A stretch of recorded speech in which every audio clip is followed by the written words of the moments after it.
ഇങ്ങനെ ഗായികനൊന്നല്ല, പക്ഷെ അവന് പാട്ട് പാടിയാലോ ആലോചിക്കാം. റൈറ്റിംഗ് വേണമെങ്കിൽ ഞാൻ റബ്ബറിനെ കുറിച്ചുള്ള കവിത ഒന്ന് ചൊല്ലാം. ഓ എങ്കിൽ ഞങ്ങൾ പോകാതെ അവസ്ഥ ഇരിക്കടോ. സുനാമി മുഖമൊക്കെ വന്നിട്ട് നമ്മൾ പിടിച്ചിരിക്കുന്നില്ലേ? താൻ വായിച്ചു പഠിക്കാം. മമ്മൂക്കയ്ക്ക് ഒരു പാട്ട് ഇറങ്ങിയിട്ടുണ്ട്. ഇയാളുടെ ലൈഫ് വേസ്റ്റഡാ. ഇയാൾക്ക് ആരോ പാട്ടിൽ കൂടോത്രം ചെയ്തിട്ടുണ്ട്. ജ്യൂസ് ജ്യൂസ് കുമിട്ടിക്കായ് ജ്യൂസ്, മമ്മൂക്ക് ഇഷ്ടമല്ല കുമിട്ടിക്കായ് ജ്യൂസ്. വെറുതെ പറയണമെന്ന് വണ്ടർഫുൾ ജ്യൂസ് കുമിട്ടിക്കായ് ജ്യൂസ്, മമ്മൂക്ക് ഇഷ്ടമല്ല കുമിട്ടിക്കായ് ജ്യൂസ്.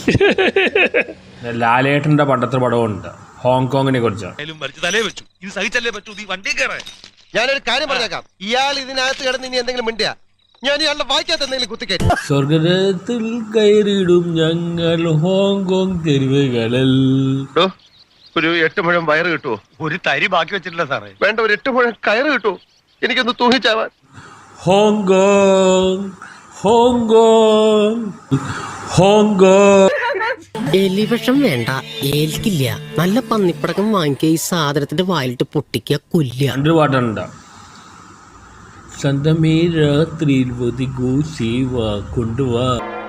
സൈക്കോസിന്റെ പല അവസ്ഥാന്തരങ്ങളും കേട്ടിട്ടുണ്ട്, പക്ഷെ ഇത്ര ഭയാനകമായ ഒരു പ്രശ്നം ഇത് ആദ്യ. എനിക്ക് ഏറ്റവും ഇഷ്ടം ഈ പാട്ടാണ്.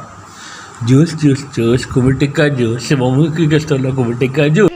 ലേശം മെന്റൽ ഉണ്ടോ എനിക്കിന്ന് സംശയിക്കുന്നവരുണ്ടേ. വെറുതെ എനിക്കൊരു കുഴപ്പമില്ല. അധികമൊന്നുമില്ല, 2-3 പിരി എവിടെ കളി കിടക്കുക. ഇനിയും ഞാനിവിടെ നിന്ന് ഡയലോഗ് പറഞ്ഞ കരഞ്ഞു പോകും. ഉസ്മാനെ രക്ഷപ്പെട്ടോ.